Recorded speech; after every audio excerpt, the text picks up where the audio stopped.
Scoop. So, Memorial Day weekend's coming up, and I can't grill, but I still want to have something different, and also still want to have that burger vibe. So, we're gonna make a glorified smash burger, but we're gonna throw a little wrench into it. So, we're gonna be doing a lamb and ground beef smash burger. Now, one thing which I know is that like people feel like lamb duck has a gaminess, and it's really not a gaminess to me. And also, the whole gaminess is pretty much how the protein would naturally taste, just due to agriculture over hundreds of years. A lot of the wild flavors has been bred out of certain animal proteins. So certain animals, because of their high cost of raising them, they still kind of have the element of wildness. But still, trust me, it's still good. And if you don't want to do lamb, or like in case you want to do a different protein, my best bet for you is to use turkey and beef. When it comes to the ground beef, I like to use I like to use as much fat of a content as possible. And so right now I am using a 80% lean, 21% fat, and that is also due to the fact that the fat will actually help to maintain the burger together. In case you would make something like a turkey burger or something like that, you would actually have to add egg and bread and a breadcrumb. And if you're gluten free, then you would have to use a gluten free flour like rice flour, chickpeas, or already on, or a tapioca based flour. And that is just due to the fact that once the cooking process happens, the fat actually will act as a natural glue binder in order to keep the burger its shape. So, in case you want to make a homemade burger, I would suggest you avoid doing anything that is a minimum of 90% lean.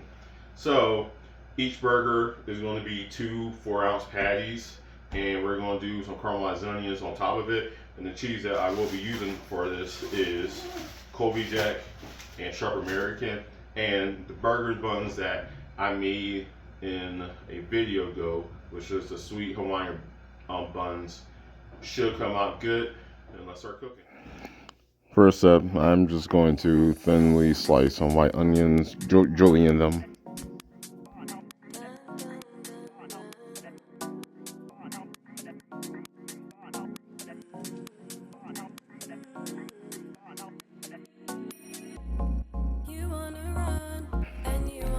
Afterwards, I'm gonna put them into a saute pan and cook them on a low heat for 20 minutes.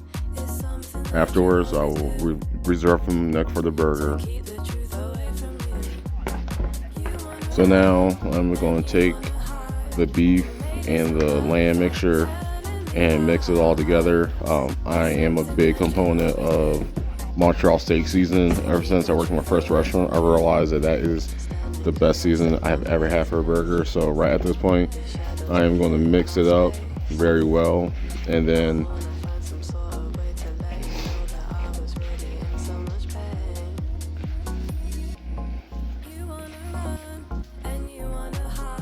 I'm gonna take a scale and I'm gonna weigh them into two 4-ounce balls, which will come up to 8 ounces, and this will be for the smash burger.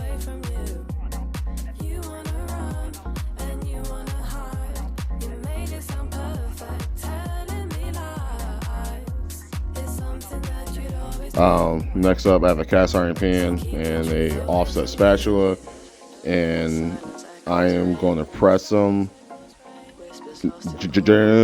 gingerly until they are very flat. If you don't want to do the method, then you can patty them out beforehand. But seeing how I am making a smash burger, part of making a smash burger is naturally smashing the ball of meat.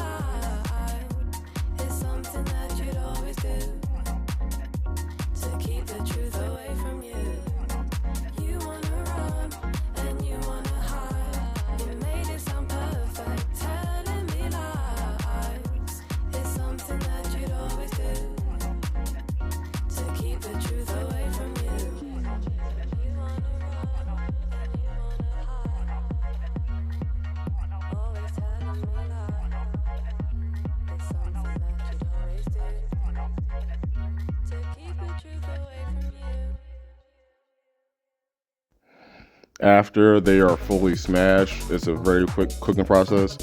I will add the caramelized onions on top, and then afterwards I will add the cheese, and then I will cover them until the cheese melted. And simply because of the burgers being so thin that by the time the cheese is melted, the burger will be fully cooked.